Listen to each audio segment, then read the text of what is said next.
Today in the Lay's Versus, we're doing Fiery Roasted Habanero Lay's versus Flamin Hot. It's a layoff right now on Mr. Happy 0121. Hey guys, what's up? I'm Greg. He's Q. He's in the other room getting a beverage because we're going to eat hot foods.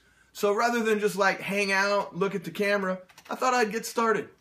He'll be along in a moment. And when he does come along, we'll be doing the Fiery Roasted Habanero first. Well, well, well. Good of you to join us. He's Q. Yeah, that Mountain Dew's really going to take the heat right out. Sure is. Are you ready? I'm ready. Are you ready to get the layoff started? I've been ready. I woke up ready.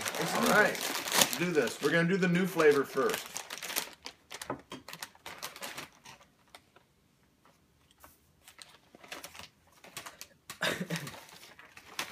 I'll say this. They're coming out with some big chips over there at Lay's lately. Here we go. Chip 2. We're going for chip 3. You did the thing. One guy. You're getting the double up. Hold on, I'll double up with you.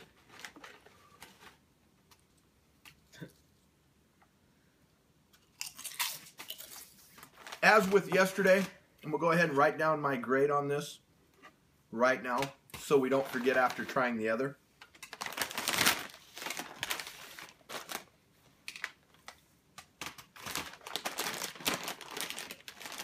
Going straight into the Flamin Hot.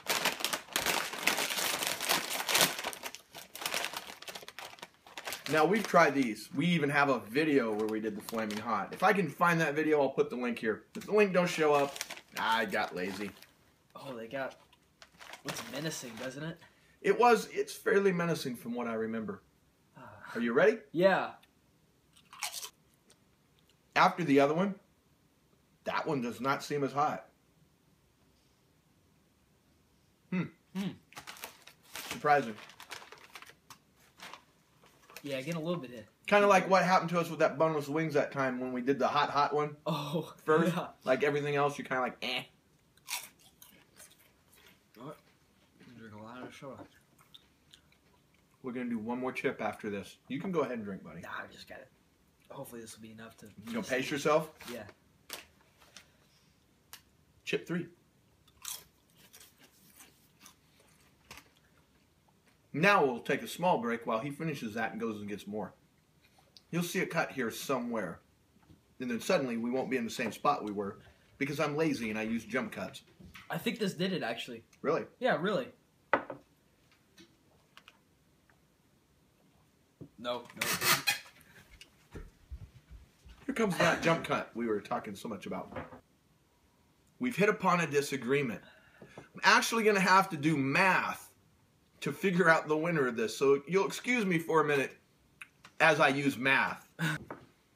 The winner, through average, the Fiery Roasted Habanero. Now we'll get to the grades and explain.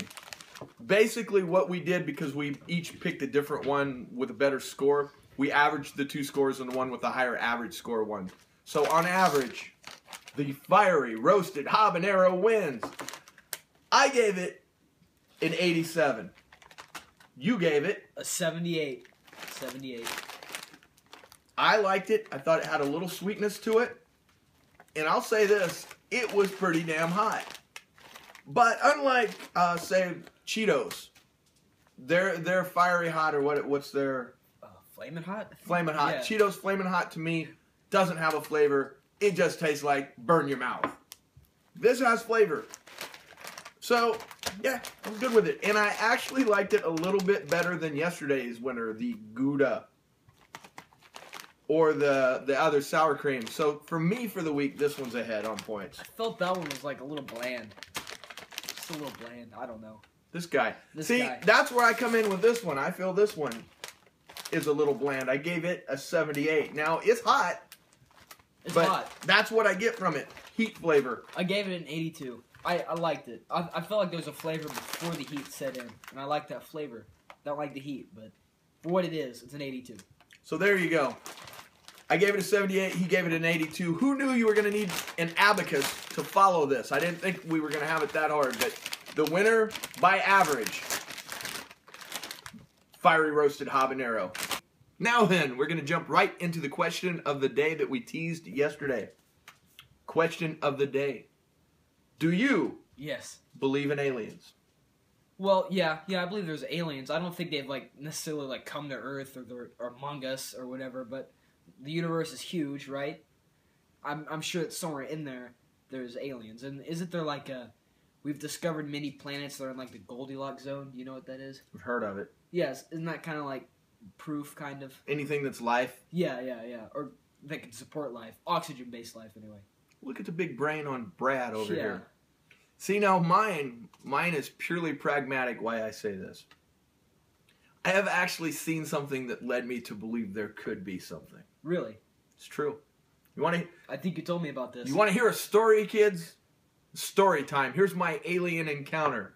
You guys will be a little disappointed I didn't see green men.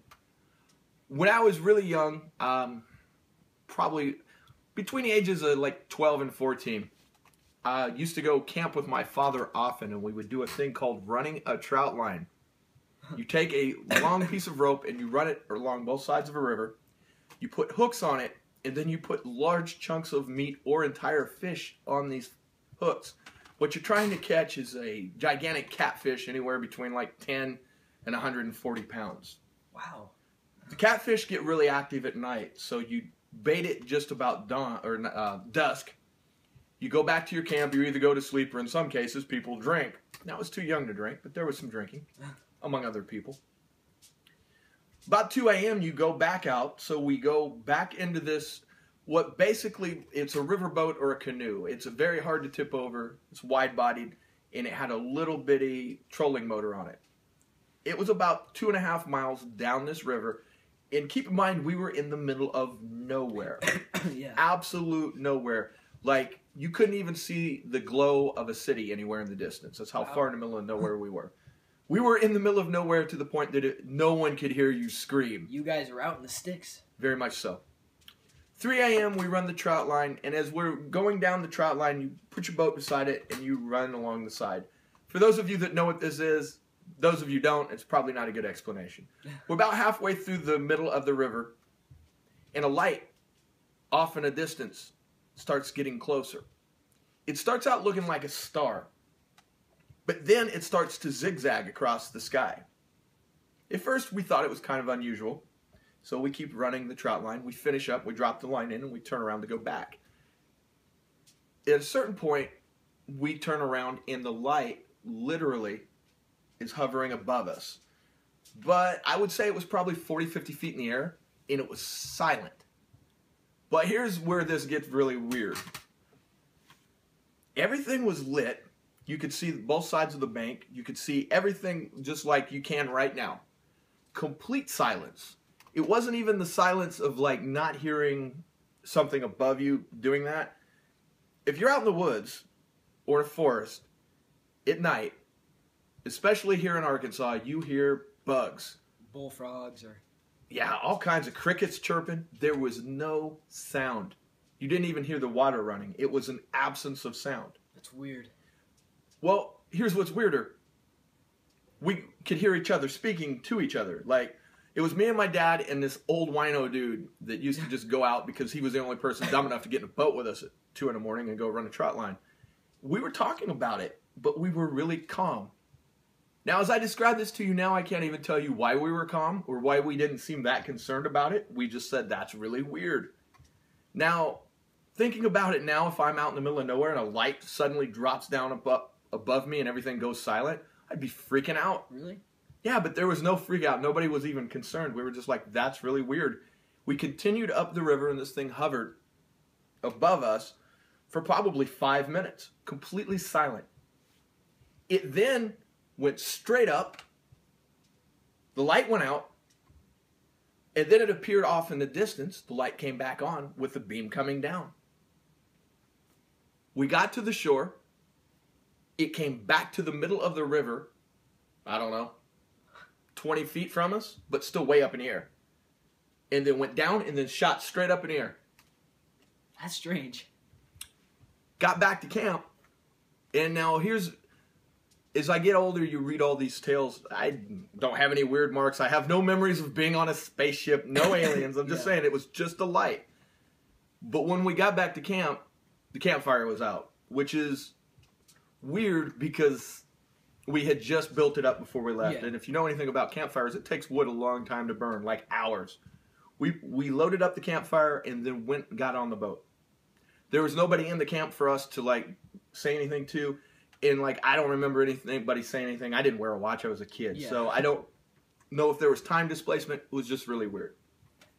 It was at that point that my father said to me this.